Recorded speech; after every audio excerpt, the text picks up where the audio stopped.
a dangerous mission. If we don't leave now, Major, we never will. Exposes a secret society. They call themselves the Circle. That threatens to destroy the Alliance on Star Trek Deep Space Nine.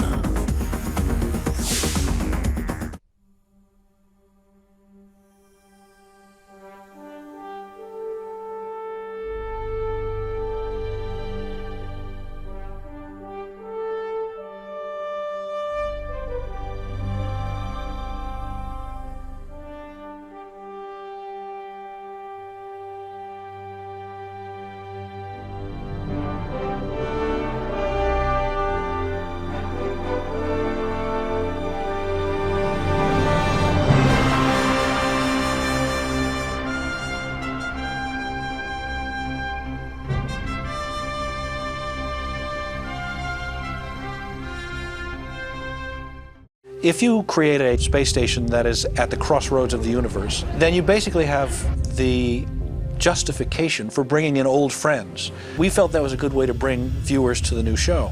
I think by the second season, we were looking more at standing on our own 2 feet and hadn't been entirely satisfied. You look at the second season of Deep Space Nine, and I think I would personally put that on a par with any single season in the history of Star Trek. Welcome one and all back to the Depths of DS9. We enter the second season, the sophomore effort from the Deep Space Nine writing staff, and in inaugurating the second season, I am going to be welcoming my longtime friend, the friend who got me into Deep Space Nine. In fact, I figured it would be only apropos to be joined today by Mormigil. And for those of you who are wondering who that is before he parts his lily-white maw and graces us all with his presence, I figured I would explain some background. Mormigil here.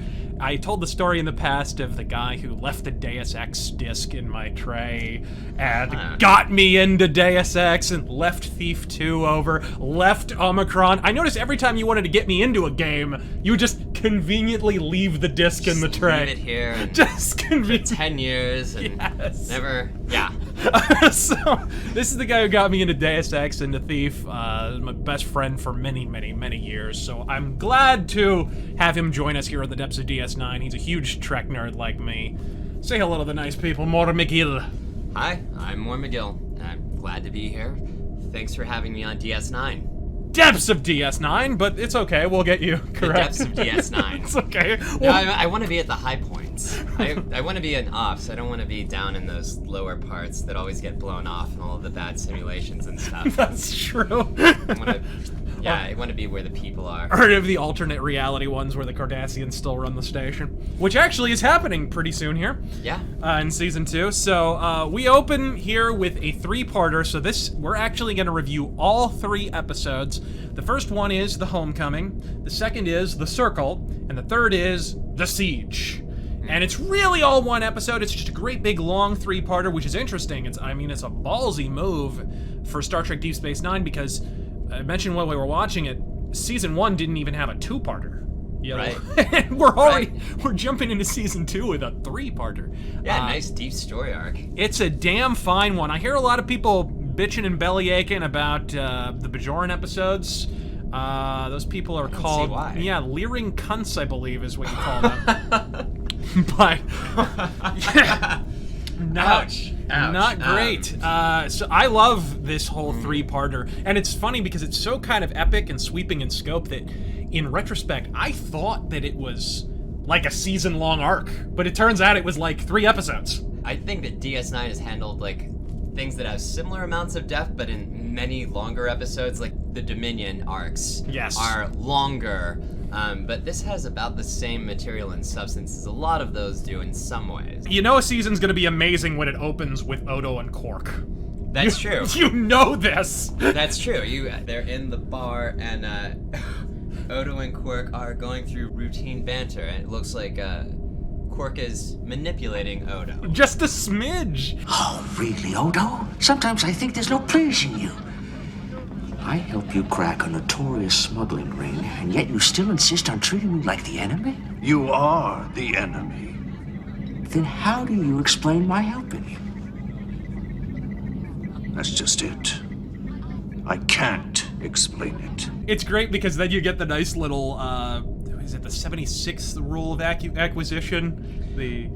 Which, by the way, is my favorite rule of acquisition. Those Subbite smugglers were a potential source of great profit. Must I quote you the 76th rule of acquisition? The 76th? Every once in a while, declare peace. It confuses the hell out of your enemies. Just ask Kim Jong-un. Oh, yeah. It's a hell of a sequence and one of my favorite Quark-Odo exchanges. I still just periodically remember this exchange for some reason. It's got a lot of quotable moments. We also, in this episode, see Rom, and Rom is behaving more like Rom here. As opposed to his behavior in the first season?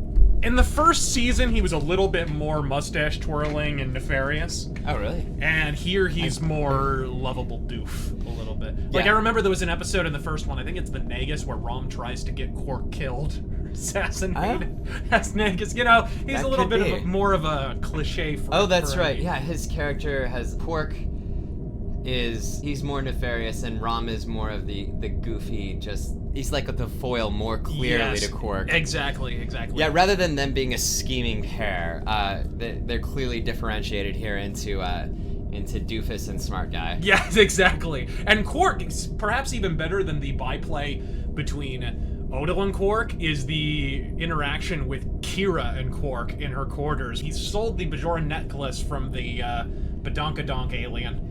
Well, this is a Bajoran station, isn't it? Oh, there must be someone here who would know what to do with it. Oh, there is. Who? Me.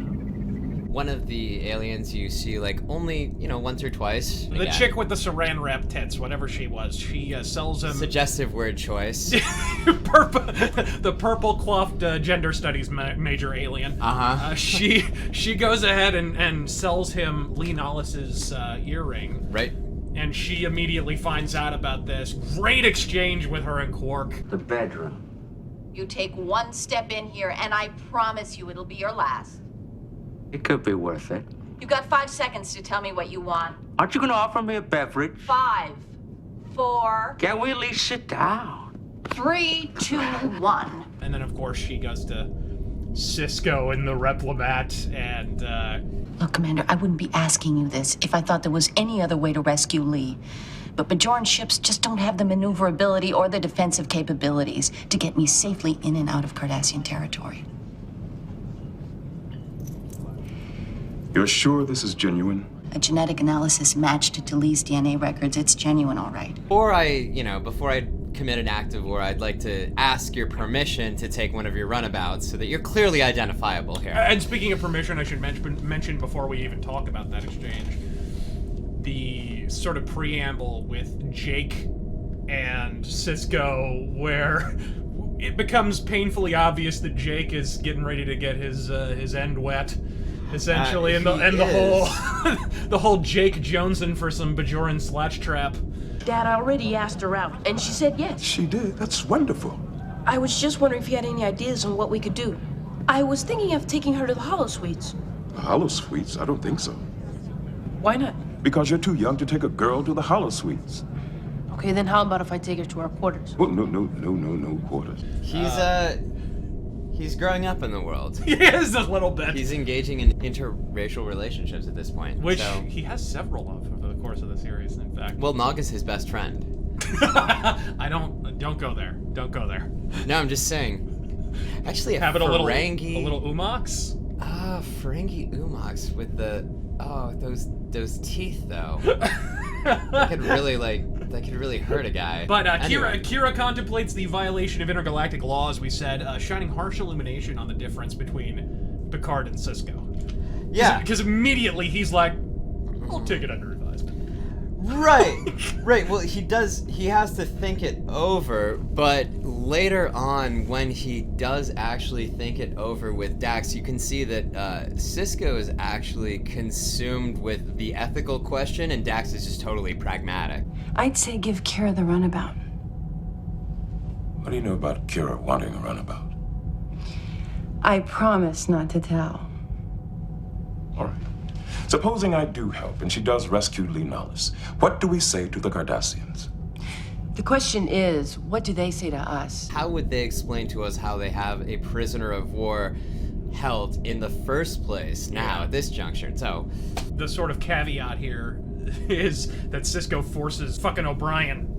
Of course, but and bafflingly, she resists. She resists. You're an excellent pilot, Major, but Mr. O'Brien here is better. And I want to make sure that I get my runabout back in one piece. I appreciate the offer, but this is a Bajoran problem. I don't agree. What's the matter, Kira? Pisty's the only organic being to body bag more Cardassians than you have? Yeah, they... She's like, oh, the Cardies. The only thing I miss about the Cardassian front, killing Cardassians. I've seen how the Cardassians treat their prisoners. No one should have to suffer like that. If the Cardassians get their hands on us, we'll be the ones suffering. They'll have to catch us first. How does he get through this whole episode, this entire three-parter, without once saying Cardies? I'm not sure. He kills several. He hasn't. Maybe they haven't. Maybe the writers just haven't keyed in on the fact that they need, particular derogatory terms for all of the races yet. They're still in the growing stage as far as their writing goes. The racist O'Brien pejoratives are still German. Yeah. He's still. They're still materializing. You can just see his little patty fingertips. Yeah. Which doesn't flittering over the transporter controls. He's like, materialize me a derogatory term for another race. Reverse the polarity of the chronotype. Reverse the polarity of the hate molecules. Yes! Which is hilarious because it doesn't stop the writers from making up an utterly bullshit name for the Lesepian freighter, the fake as fuck freighter they're pretending to be. Is it when they enter the freighter Martok? Martok! Identify yourself.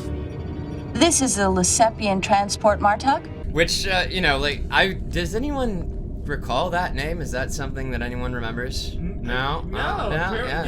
Apparently there's only so many nonsensical conglomerations of dysphonetic nomenclature available in the world of Star Trek. Phoneme garbage. We could just mash it together. It's like you just take your random syllables, phonemes, and sounds, you just put them in a garbage disposal and see what comes out. It's like Cardi Pig Latin. They head up to the perimeter or whatever with Kira showing off. When we're on Cardassia 4, so we're at... That is Cardassia 4, yes it is. Right, and actually, you have to wonder, that's Cardassia 4, so they're supposedly somewhere deep in Cardassian space? Yeah. They just roll up there with a runabout, but that's cool, too. That's fine. Lesepians come in and out of a military state all the time, it's no biggie. So what the hell is going on here? It's Cardassia 4, supposedly they've occupied that solar system for thousands of years, and for some reason they're still totally underdeveloped to the point where slave labor is useful. Yeah, exactly. It makes no sense. The entire planet is a rock quarry in Southern California. It basically, it's sedimentary rock, a force field, 4 guys, and this is how they're running their economy in the 25th century. What do you really expect of an entire race where the mandatory haircut is a black mullet? That's true. I mean, they only have one haircut. There's no other. They have the one thing that they do. That's it. Mm-hmm. That's it. They've pretty much settled on that. It's a rigid structure. Kira goes Cardi killing. They of course flee with the prisoners. But the Cardis open fire. Of course, fortunately for the feds, the Cardassians took marksmanship lessons at the Stormtrooper Academy. True. But it's okay, Kira. You can always take cover behind O'Brien's massive, throbbing 17-foot erection over the prospect of killing Cardassians. And you've got to note, look, the Cardassians in this whole thing, they shoot to wound. Yeah. They actually hit Lee Nollis, and for some reason, their phasers are just not set on kill. Yeah. So apparently slave labor is really important to this economy, because they're like, oh no, we can't shoot to kill. Shoot to wound. I'm no kidding. Where else are we gonna get slave labor except all of the shoot to stun lightly. The guy barely even falls down. He doesn't lose consciousness. No he doesn't. It takes 5 seconds in Bashir's med bay. Yeah, a quick pat on the ass and he's up and about. And he's not even cleaned off the entire time. He's just he's going into, apparently to heal some sort of massive trauma. It needs a doctor and specialized instrumentation, but he's like, nah, just don't worry about the dirt. Just leave it there. It's fine. We don't need a sterile environment. Fuck it.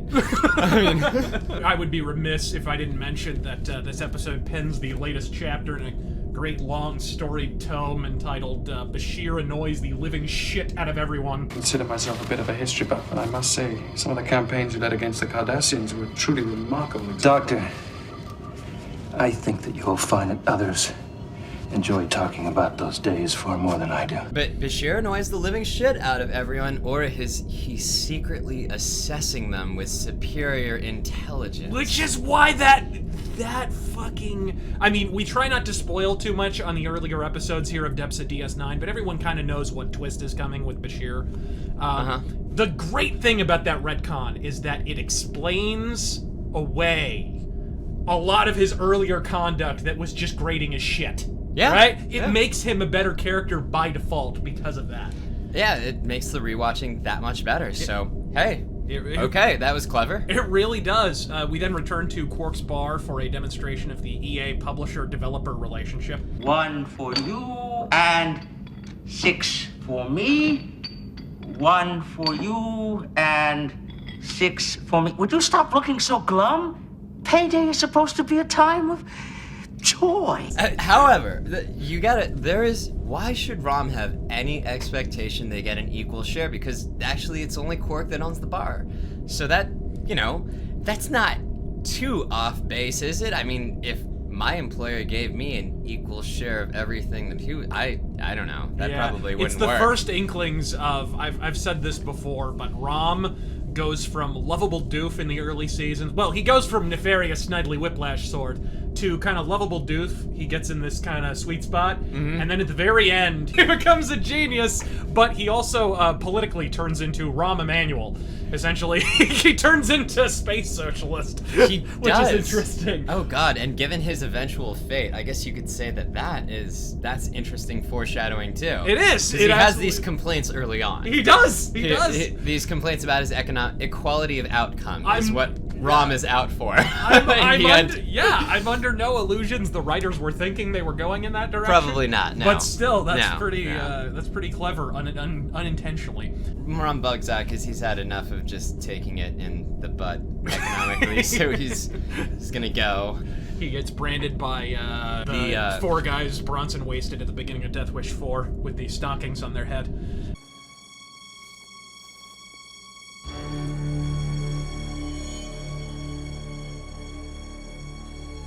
Who the fuck are you?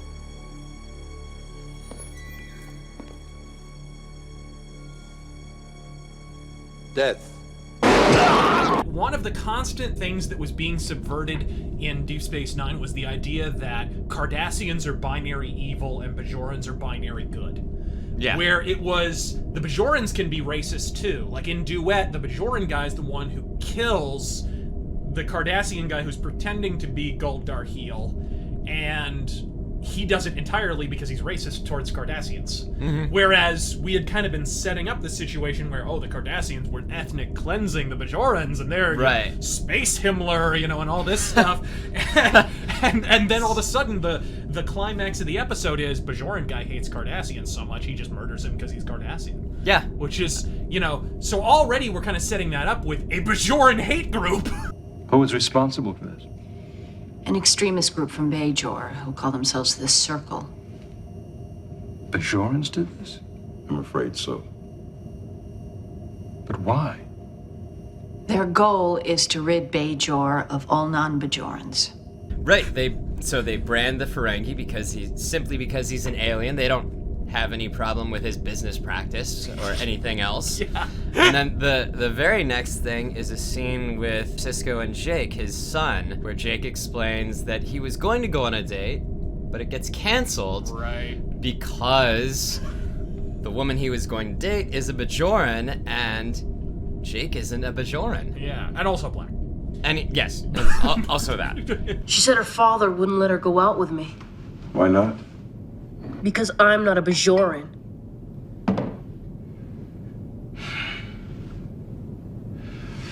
Cracker ass cracker! Kind of get the sense right from the beginning because of Lee Nallis's behavior that he's not.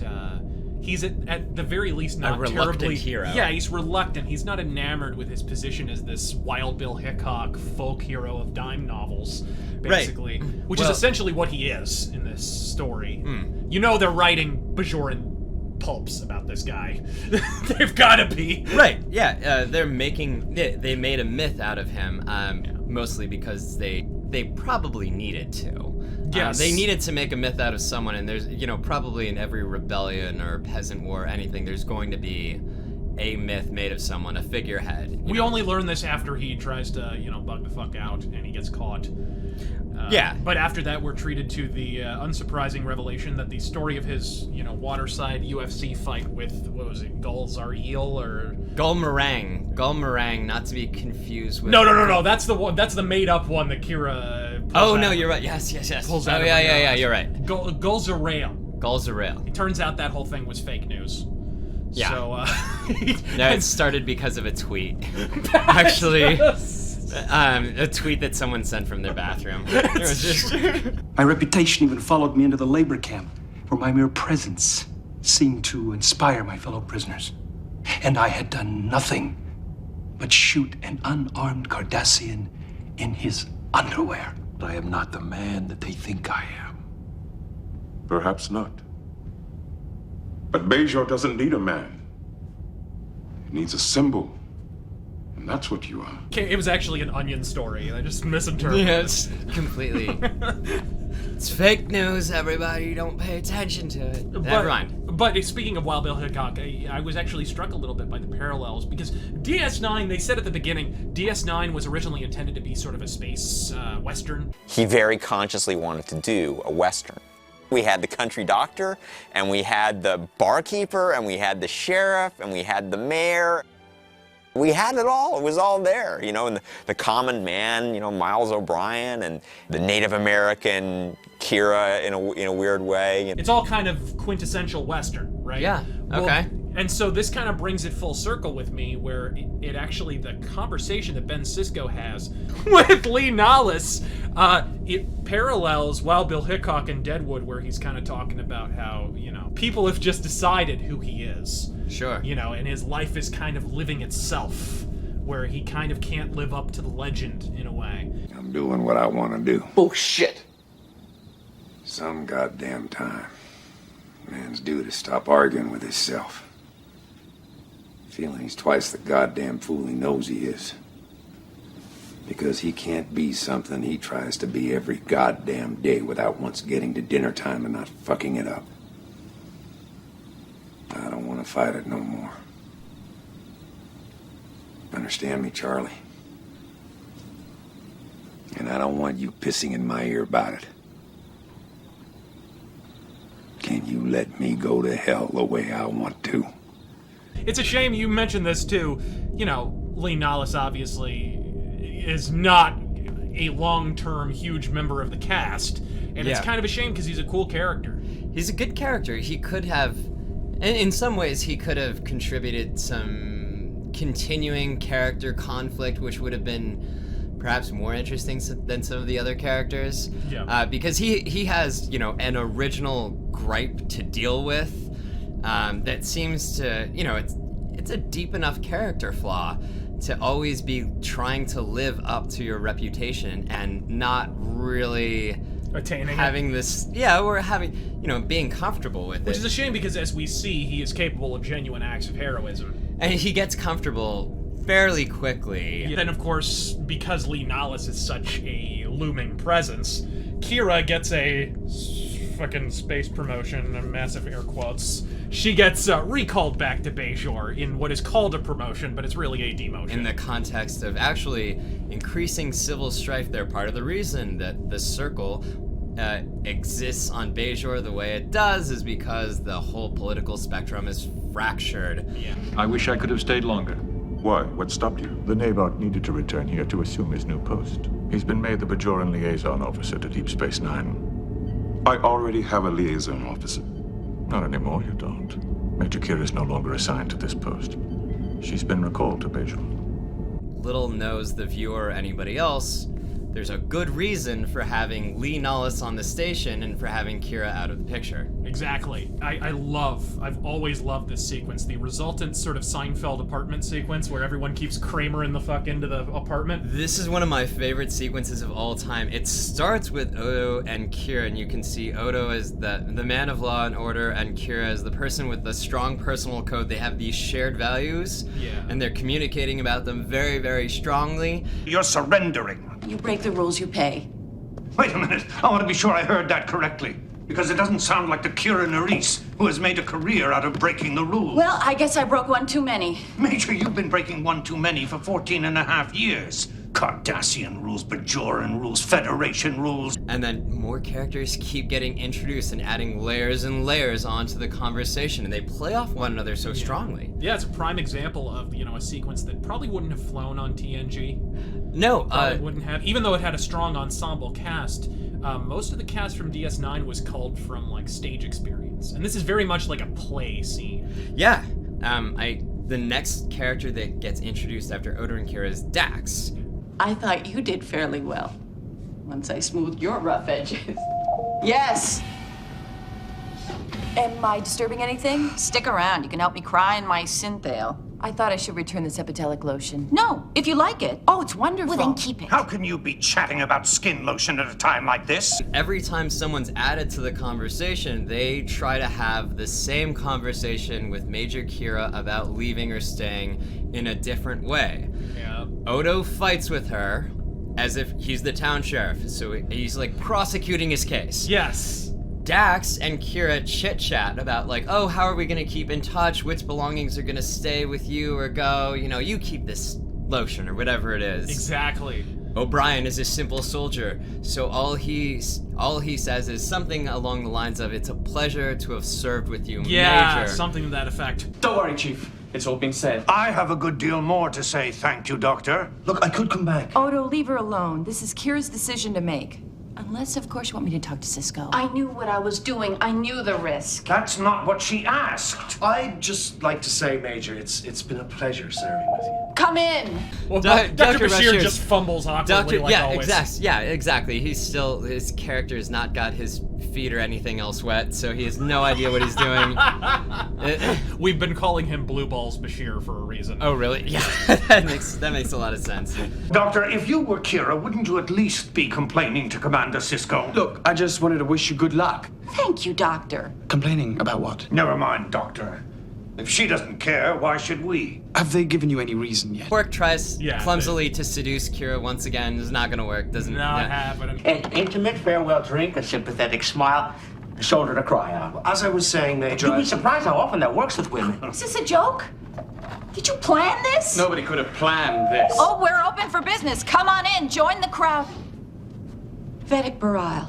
Vedic Barile comes in. The moisture cranks up by 5 points. Essentially the smoothest guy in the entire room. She is immediately ovulating. Doesn't have to say a thing. Yeah. He immediately says, "Would you like to come to the like Buddha space version of Palm Springs with me? Meditate for a little while, perhaps hang out with an orb, which takes some psychedelic drugs." Yeah. As she heads back to Bajor with Barile to, raise the dew point every time he raises his fucking eyebrow. It's very suggestive, like all of the river, like the suggestive word choice.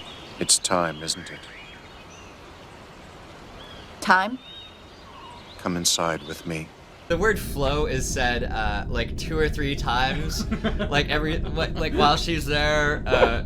Already, like, you can kind of sense there's sexual tension. I think that was written into the script, because when they head into the temple, she says, "Hey, Barile, maybe we should have a talk about this whole obvious sexual tension," and then he interrupts her with a 90s screensaver.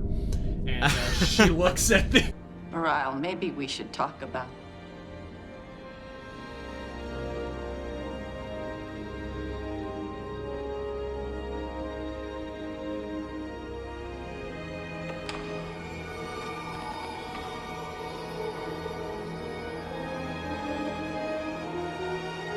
She looks at the orb, she has the vision, that's basically a porno hallucination. And, well, it's almost a straight up like forward take on what's gonna happen in the third episode. In the very first episode in Emissary, they mentioned that all the orbs kind of perform different functions. There's the orb of prophecy, there's the orb of whatever, saving on-car insurance, whatever. There's all the different orbs, and they all have different abilities. The Geico orb. They're like the Planeteers. And so, but at a certain point, I mentioned this, like, as the series goes on, it turns out that, like, pretty much all the orbs do the exact same thing, which is just give you incredibly vague hallucinations. Yeah. Basically. And this is a prime example of that right here. After which, of course, they're in the garden or whatever. I think this is the same place from last episode, In the Hands of the Prophets. It's a park, actually, in California. That they used a number of times. I'm not sure they ever used it in TNG, but they use it quite a bit in DS9. It's used for Vedic Baril's sanctuary and so forth, and so they break bread with Vedic Wynn. Oh yeah, at a certain point. They meet the extremely passive-aggressive. Oh my god! Vedic yeah, so we can see the unbridled bitchiness come off her Sydney Opera House hat. I love to waves. hate her. I love to hate her. She is such a good villain. I don't get people. I think she is so good at her job that people hate the character. Yeah, no, I actually might even hate the person. That's how good the performance is. I think it like carries over into real life to the point where if I ever met her at like a con, I would have to check myself a little bit. A little bit. I'm like, you fucking fuck. Good for you, Vedic Barile. After working so hard, you deserve a little recreation. Major Kira is here to explore her pa. A worthy endeavor for someone who has led such a life of violence, child. How long will you be with us, Major? I'm not sure. Feel free to stay as many days as you like. Even a week if necessary. Kill you.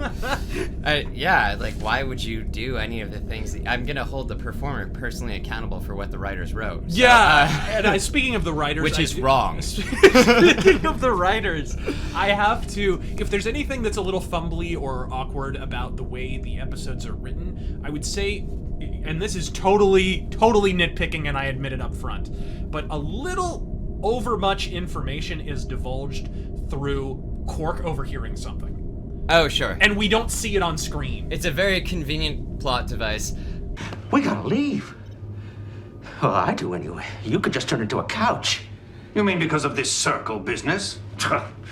They're just a bunch of hooligans who use violence to get attention. I happen to know they have enough weapons and explosives and supplies to support an army. Quark just comes in and he's like, well, you know that this thing where you really need to hang A and B together to move the plot forward, I overheard that. Yes! You know? That happens a number of times. It does. I think it happens at least twice. O'Brien smuggles Odo onto their ship in what may be the single most bitchin' hiding space he ever has in the entire series. An access panel. He transforms into an access panel. That's genius. Yeah, it's good. Because how are you going to detect that? Who's even going to think to scan that? Right. I mean, and on a piece of equipment that was already supposed to be there, and so it's not like there's an extra superfluous, like, oh, what's that gray duffel bag in the corner? And this is a known fact. They increased the budget for season 2. Yeah. And already they are swinging their dicks around here with the Odo transformation sequences and some new sets and so forth. They expanded a lot of the Vedic Barile sanctuary stuff and built some stuff actually there. Ops, the entirety of Ops is now visible as like you an can entire see the three-dimensional sets. Yes, which I think is the first time we've seen the ceiling of Ops. Possible. Of course, it's then revealed that not only is Grand Minister Evil Fuckhead the Grand Poobah of said circle, but he's also weapons trading with the Cardassians without knowing it. So, you're involved with the Circle. I am the Circle, Major. Now I understand why you wanted to ship Lean Alice off to the station. The last thing I need right now is a great war hero capturing the devotion of the Bajoran people. The Circle's being supplied by the Cardassians. What? I borrowed the proof. It's got a gull's thumb scan on it. However, before that, actually, General Krim and Captain Sisko have an exchange that sets up their confrontation, which is interesting because it sets them both up as adversaries who have like a subtle kind of respect for one another. Yeah. Plays out sort of nicely in their end confrontation. You told me about the Crisari before you asked the favor regarding Kira.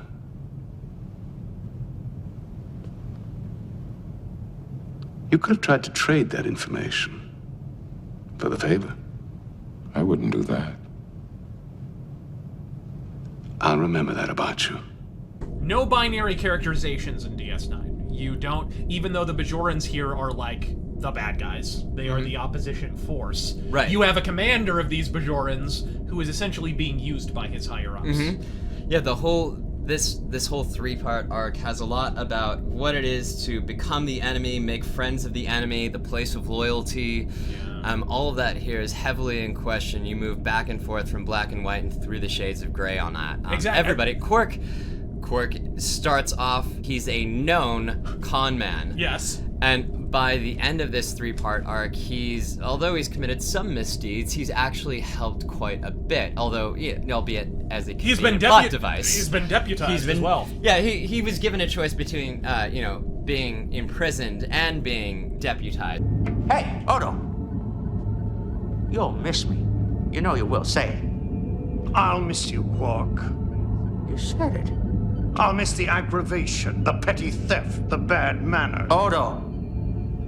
Take care of yourself.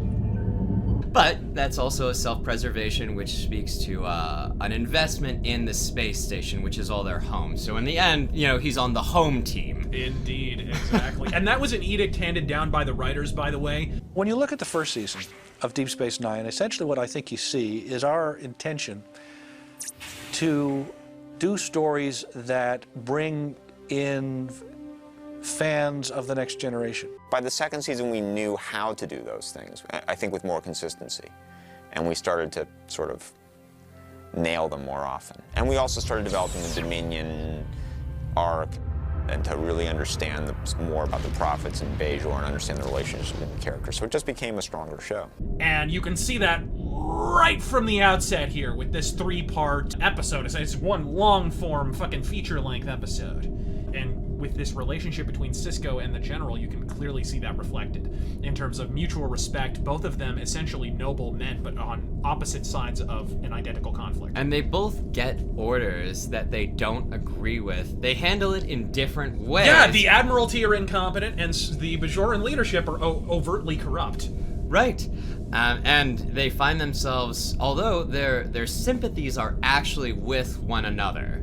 In the end, their sympathies are with one another. They are set up against each other. Kira then gets abducted by the Undertaker's druids. And now we're meeting Jaro as the head of the Circle. How can you betray your own government? Major, I don't have to tell you. I've heard your opinion of this government. Government. They can't even agree it is a government, so they call it provisional. It's just another word for powerless. Lee Nollis, the fake hero, becomes a real hero.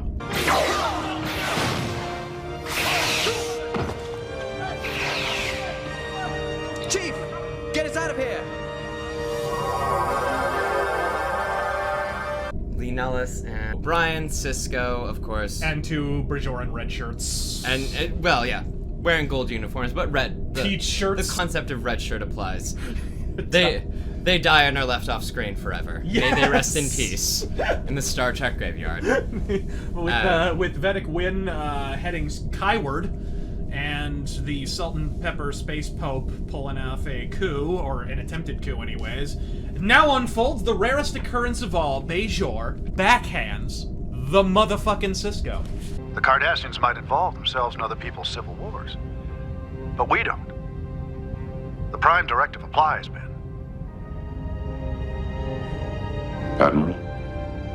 Would you say that our people on the station are in danger? Yes. Then there's no other choice but to evacuate. Clear. No resistance at all. Minister Jaro's prediction was correct. The Federation has tucked its tail between its legs. Sisko gets outplayed for the first time in this series. Sisko screams at everyone, and so he has more reason to scream here now than he has heretofore. The Federation driven off the station. Of course, Lee Nollis gets to prove his quality once again because of a small crisis which Quark has helped to engineer. I might have overbooked slightly. On my way. It's an accepted Ferengi transit practice. I feel perfectly justified. It's an accepted Ferengi transit practice to oversell seats on, well, let's just call them planes, and let's just say that they're like our shit airlines. Yeah. They're our shit airlines. Yeah, basically the ensuing evacuation hysteria, Quark goes full Delta Airlines. Yeah. And Cisco goes full United Airlines. There isn't room for everyone! Our families, our children, and non-Bajorans! Where are you running to? This is Bajor. We are Bajorans. After that, Cisco screams at everyone, but it doesn't help. Only Lee Nallis can help. It's interesting to note that this occupation of the station plot line would be reused in a later season. I forget if it was 6 or 7, but of course a different aggressor this time. Right.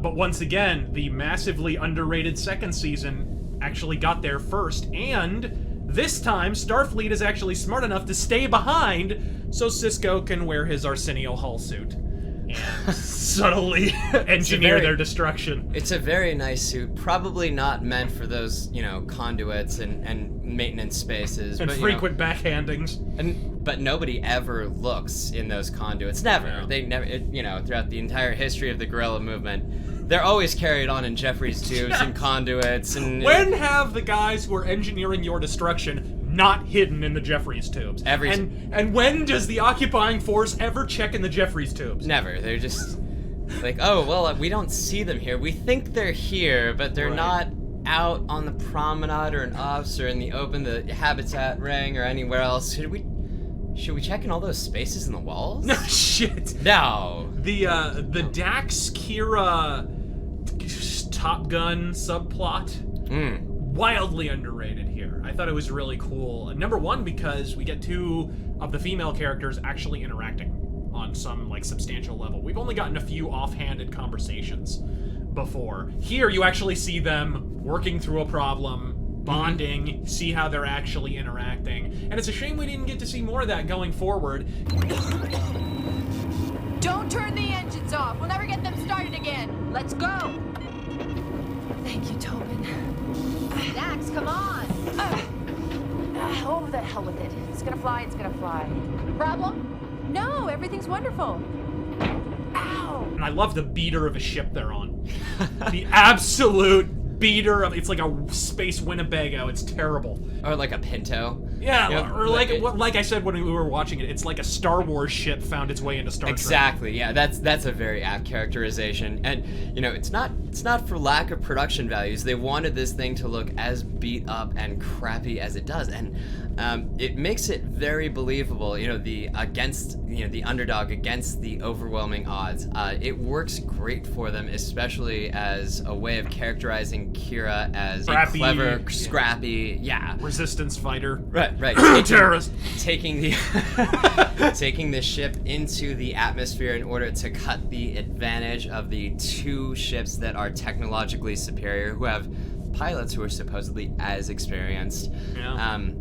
I dig it. It's a great way of showing her grit. Yeah, they don't even have sensors on the damn thing. They have to use a tricorder to actually detect where the enemy ships are, which is amazing. Right. That has got to be a first for Star Trek. And they narrow the odds down to 1-to-1. They do get one of them. They do get shot down, but back on the space station, the Bajoran occupiers put up a valiant fight, but they were unprepared for one thing: O'Brien in a bitchin' leather jacket. You cannot resist, bitches. It's not happening. And his combat rations. Let's not forget he loves. The only thing he misses about the Cardassian front. You don't like combat rations? A French onion soup would have really been nice. Miracle of science, these little combat rations. Timed release formula of all the nutrients the body needs for 3 days. I love them. The only thing I miss about the Cardassian front. Kira and Dax dive bomb into Bajor, of course, at which point Kira wakes up in the boudoir of Vedic Cosby, not knowing what happened. Funny, the last thing I remember is Vedic Bareil handing me a Mai Tai. That's strange. Oh, very odd. Oops. Well, why is my asshole covered in Vaseline? But anyway, we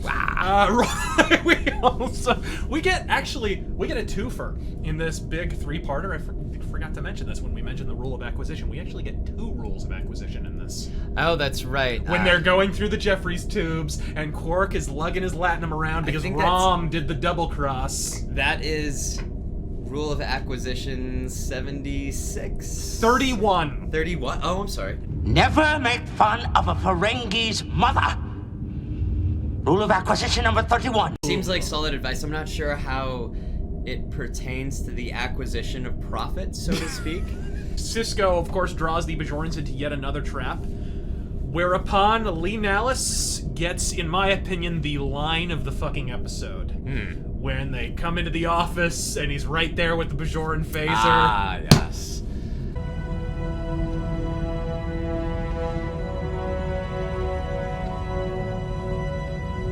My name is Lee Nallis.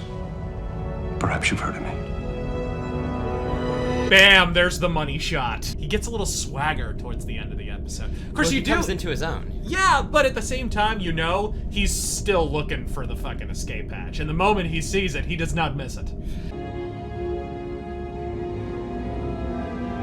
No. Commander!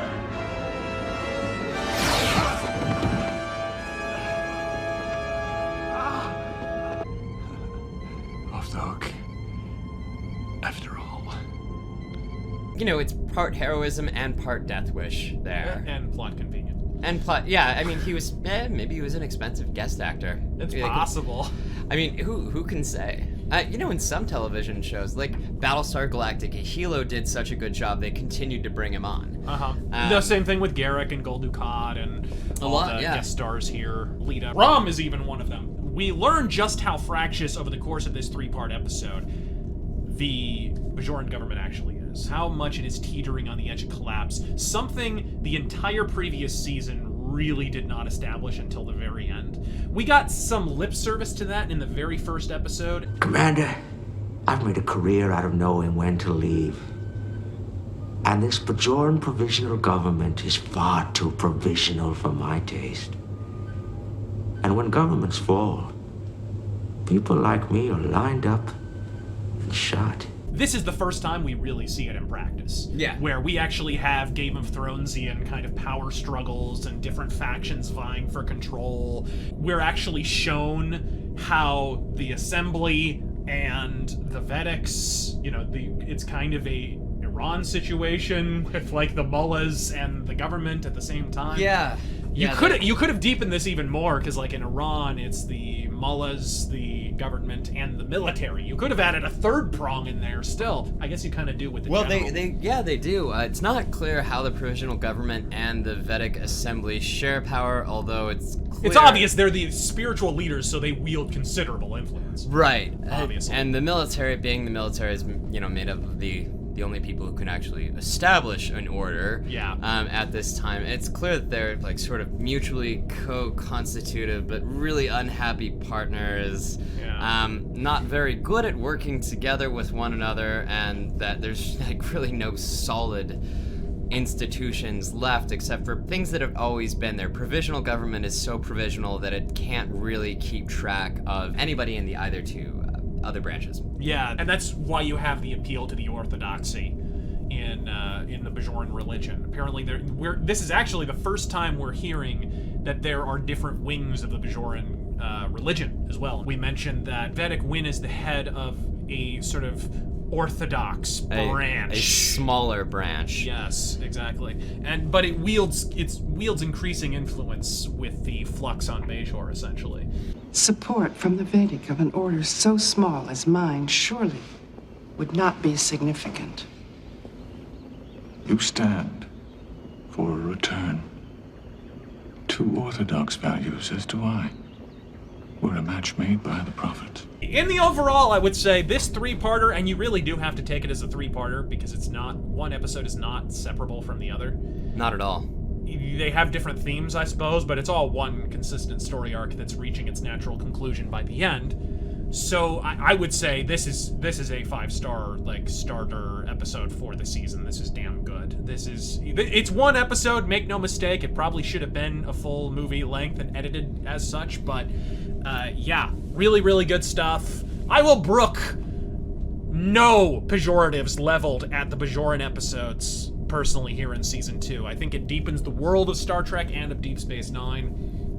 And we learn more about both the Cardassians, Bajorans, their government, their religion, and of course the Federation. We see some of that good old admiral incompetence. Yeah, that became such a welcome adherence friend. to the Prime Directive, which at this point would seem to fail to apply. It's supposed to defend, other cultures from interference from Starfleet, and you might say that, establishing a military relationship of cooperation is about as intimate as you could get in some ways. Yeah, and it's interesting, speaking of the Prime Directive, totally representative of how the writers were viewing the Prime Directive and the Roddenberry legacy to a degree on this show, where like when you're watching TNG, the Prime Directive is like the unifying principle.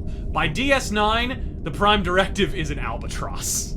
It is something like it is used to stop people from accomplishing their goal, not vice versa, not sort of the spearhead for them to actually achieve their goal like it is on TNG. So kind of interesting. But yeah, I would say Homecoming, The Circle, and The Siege. All 3 of them together, I say 5 stars. On their own, obviously they wouldn't be as strong because it's single chapters of one story. What would you give it out of 5? 4.5 out of 5. Yeah, good stuff. I would say it's damn good. I can't, again, the only big nitpick I had was Quark seems to come into the situation with handy information 1 times too many. Odo blackmailed me into helping him. A matter which I've been meaning to bring to your attention, Commander. Quark. I managed to find out where the Circle's headquarters is. In the labyrinths beneath the Parakian Peninsula. Also, never enough Odo transformations. Never. Commander Sisko could have screamed a little bit more. That's true. And backhanded a few more bitches. I would have liked to see Lee Nallis stick around a bit longer as a bit more than just a bit player. He had a deeper character. Well, it's interesting because later on, I'm not going to spoil anything for you guys, but there's a character who's not unlike Lee Nallis, and he's incredibly reluctant, the exact same thing as Lee Nallis. And he winds up being ill-suited for that for a million reasons, and it's a big mess. That story could have been given to Lee Nallis if we didn't kill him here. Not gonna spoil anything, but yeah, unfortunately. Have to tell me off mic which one you're thinking of. Yeah, so ladies and gentlemen, thank you for joining us on this much longer edition of the Depths of DS9. It had to be. It's a 3-part fucking episode. What are you gonna do? 3 parts. 3 excellent parts. Yeah, all of them good. Middle chapter, little bit of a lull, I'm not gonna lie, but that's because it's the middle chapter. It's always that way. That's always how it is. So, ladies and gentlemen, for more McGill, I am Razorfist. I hope you'll come back and do this with us again. Well, thank you. I'm Warren McGill. It was nice to be on the Depths of Deep Space Nine. Engage.